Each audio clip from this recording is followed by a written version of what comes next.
Je me rappelle encore la première fois que j'ai pris un appareil photo et que j'ai regardé, que j'ai cadré.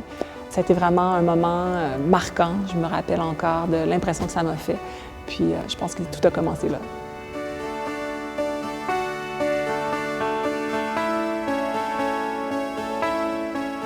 C'est pas vraiment la photo qui m'a intéressée au premier abord, c'était plutôt la mode. Étant adolescente, j'étais plus attirée par faire des vêtements, créer des looks, créer des maquillages, tout ce qui vient avec la photo de mode avant la photo. Longtemps, au début de ma carrière, mes images étaient très sombres, très noires. Et puis, c'était une époque où, justement, j'étais plus en questionnement.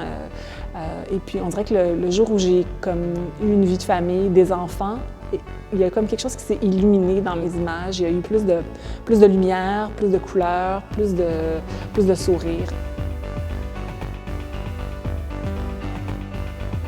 J'ai commencé à photographier des gens qui ont des beautés particulières parce qu'ils ont des textures dans le visage, soit des taches de rousseur ou des rides ou des cicatrices.